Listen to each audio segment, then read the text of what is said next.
I'm Sam, and this is Cooking Cuban.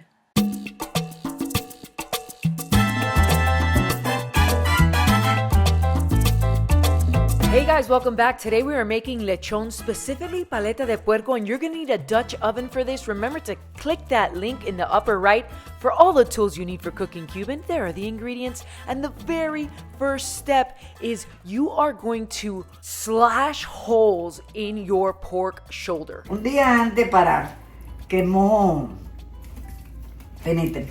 These slashes are really going to help the marinade infiltrate all the meat. Very important though, never pierce the white skin part. Vamos a moler ajo. Now we're going to grind up some garlic and salt. Feel free to crush this by hand. Self-explanatory next step here. We are going to put all that yummy garlic right onto the meat. And now Abuela is putting lime juice that we fresh squeezed into that bottle on there so that we can really get our hands working and put all the garlic in every single crevice, every single slash that you made there. Porque es importante. Para que cojan para adentro, si no se doba afuera nada más gusto y adentro que comemos. ¿Sabes que se va a saber a qué? A puerco crudo. She makes a solid point, am I right? Es importante que tú le hagas así para que se sepa cuando tú piques la carne cuando esté cocinada, que sepa rica. Si tú no haces esto, no, nunca pellizque el pellejo. Pellejo no. Abuela mentioned it. I'll mention it again. I've mentioned it before. Do not pierce the skin because that is going to be your chicharrón. Now we are putting the mojo marinade into, guess what? Every crevice again. Get it in there. Oye, párate. Tiene que tener fuerza. Sí. Una vieja fortuna. All seasoned up. Now dry any excess mojo off the skin. Queremos que se tueste. Now take a tiny bit of water and just moisten the skin so the salt we put sticks. Se moja. Se moja. Se moja el pellejo para que no llegue abajo. Ok. Se moja. Ahora venimos con la Espérate, que sal. esto se ve. Espérate, vamos a echarle o yo la riego. Don't be shy on the salt here. This is really what's going to help crisp it up in the oven later. Next step is we're going to cover it so we can put it in the fridge overnight so it really seasons well. Para que el frío no lo queme. Y para que le penetre todos esos sazones. Ahora le dejé muerto a ella. ¿Tú sabes por qué? Porque pesa mucho. Sí. Eso es la cosa. Lo voy a poner en el freezer.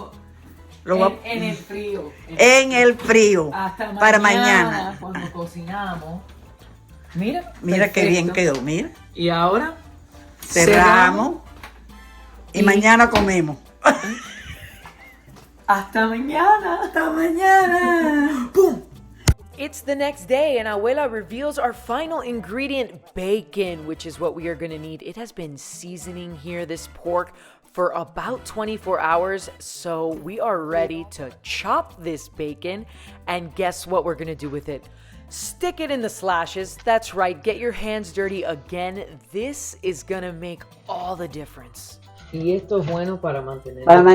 Para que no se haga la carne seca. Entonces, y tan número 1. Número 2, le da un buen gusto. El paquete completo de bacon. Sí, para que vamos a dar la mitad. Entocinado está este pues. Sí, porque le da sabor. Paleta. Le da sabor. Vamos a buscar por aquí. Vamos a reventarle las patas, ¿ves? Abuela feels she needs another slash. Let's do it. Te abro otro huequito. Ábreme aquí al lado la... Mira aquí. Cuidado. Sí. Ay, que me queda uno en la mano. Ya. Ahí. Oye, qué bien. Así como se abre. An entire package of bacon later. It is going to be so juicy. I can't wait. Our next step is to turn it over and we are going to put more salt on the skin to help it dry out when it's in the oven because we want that crispy. I cannot stress it enough. Make sure your oven is heated to 350 degrees. We are going to cover it up and stick it in the oven for 2.5 hours. ¿Te gusta hacer camarón? Sí, me gusta. De algo tengo que aprender de ti, ya que tú has aprendido todo de mí. Bueno, eso sí. Pero bueno, que desde que tú eres mi chiquitita. Entonces aquí lo ponemos 350 por 2 horas y media. Por 2 horas y media. Se nos olvidó una cosita. Se nos olvidó, tenemos que abrir el horno de nuevo, no tapamos La olla, ¿qué tú crees? ¿Se cocinará o no? Creo que la vieja tiene más memoria que la joven. Tenemos que taparla. Hay que taparla para que se concentre, esa caldera cocina solita. Ahora sí. Even the best of us mix it up sometimes. That's what happens when you're doing 10,000 things in the kitchen. Pues vamos.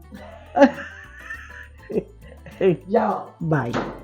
2 horas y media tapada. 2 horas y media tapada. Our pork shoulder was about 9 pounds, so depending on the size, you might need to cook it longer or shorter than us. It has now been cooking for 2.5 hours on 350. We are now going to uncover it for an additional hour and stick it back into the oven. You can see an hour later, here we are at 3.5 hours.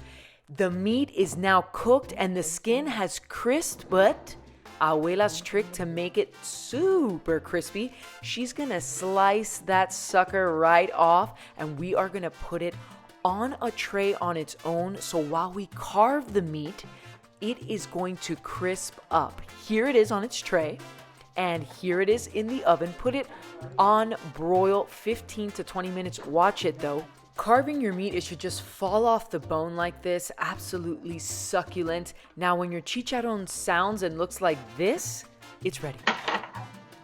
There you have it, lechon. When you don't want to cook an entire pig, you could just do a pork shoulder and it feeds plenty and it is so delicious. Let's taste it. This is it.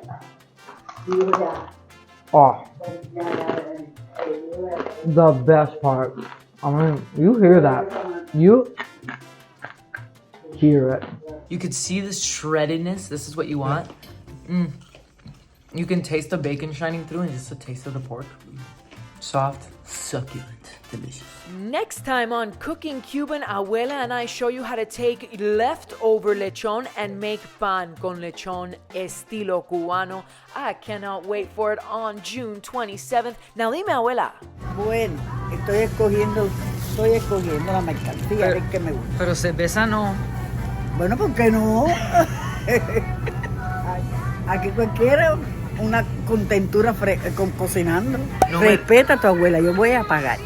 Pero Si no quiero pagarlo. No, pues no te hago comida mañana. ¿Te está molestando para hablar esas cosas? No, no me molesta, pero para poder subir el caldero para acá arriba. Ah, yo te lo subo. Porque es para sacarle el fondillo al caldero, para poderlo ok. guardar en el refrigerador. ¿Por qué tú te ríes? Porque iba a tratar un chicharrón y eso estaba Grabando. y me caí. Thank you guys, as always, for joining us in our kitchen. Let us know in the comments how your dish turned out. We love hearing from you. Sending you besos from Miami. Mwah.